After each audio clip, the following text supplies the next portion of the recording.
Through the generous contribution of Dr. Lewis's family, we're very fortunate to be able to share with you these timeless recordings of Dr. M. W. Lewis, a self-realized American yogi. Dr. Lewis was Paramahansa Yogananda's first American disciple and dearest personal friend. The wisdom Dr. Lewis imparts through these teachings will give you a dynamic and practical insight into the ancient science of yoga as taught by Paramahansa Yogananda. This lecture's title is Highway to God and was delivered in San Diego, California on June 3, 1956. The goal of life is to realize your oneness with God, to go home to that one abode of light, our cosmic home. That's why we are here, and so this subject is very important. Before discussing the highway, let us say a few words that we might have perhaps a concrete understanding of God. What is God? What is God? Master said God is ever-conscious, blissful, eternal existence. God is consciousness. That's the first thing to realize. God is consciousness. He's not something intangible. He is consciousness. Close your eyes now. Close your eyes. Now you know you exist. How do you exist? You can't tell. You know you exist because of your consciousness. You know you exist.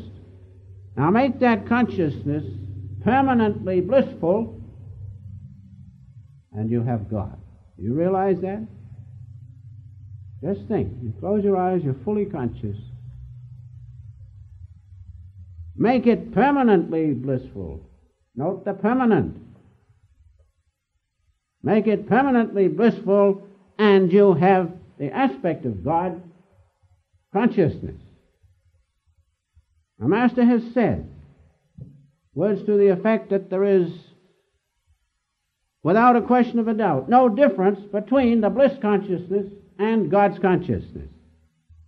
Realize that.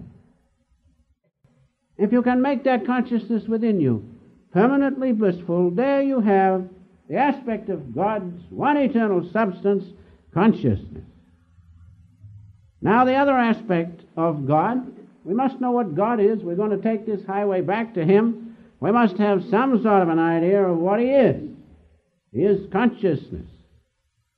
Now, when that consciousness of God moves, the Spirit of God moves. When that consciousness moves, it produces vibration. And that vibration is the other aspect of God. It's His own consciousness moving. It's the power of God's consciousness. Light.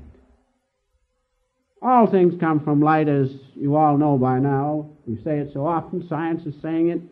All things come from the manipulation of that power of God's consciousness, the holy vibration. The Word, spoken of in the Bible, in the beginning was the Word was with God, the Word was God.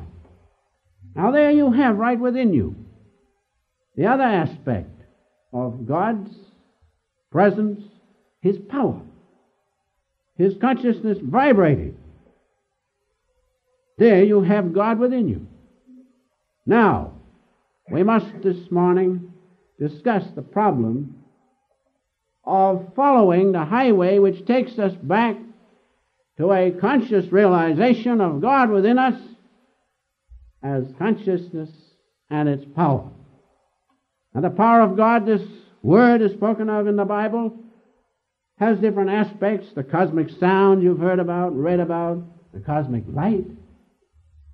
But the Christ intelligence in the holy vibration is the greatest thing. That's the intelligence of God in the holy vibration. Now that's what God is in us. That's the other aspect. Those two things, consciousness plus its power, is in each and every one of us, even though it seems separated from Him. For the Master has said, He also said, besides the words that I pointed out to you, that there's no difference between the bliss consciousness and God consciousness. He also said, realize that your omniscience can be God's omniscience. The omnipotent power of God in you is your own consciousness. It's circumscribed, it's attached to the body.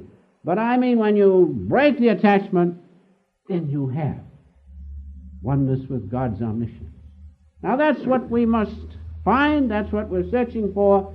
That highway which we are to follow, the highway to God, means the path taken to our one abode of light. God's omniscient consciousness vibrating as light. In the body it's there. It's circumscribed. You feel your own consciousness when you close your eyes. You know you exist because that's God in you. Of course, I have said it's circumscribed. Expand it, and you'll know the omniscient consciousness of God, as the Master says, is our own consciousness. See the omniscient light of God, the cosmic light, the power of God in us, and you know the other aspect of God, His great cosmic vibration. The holy vibration, the Holy Ghost, the light of Christ that's spoken of, Divine Mother. These are all aspects of God in each and every one of us, and every one of us is that consciousness of God. Realize, make it permanently blissful. That's it. Expand it from this limited body, and you have God consciousness. Cosmic consciousness, if you like to call it that. Realize that.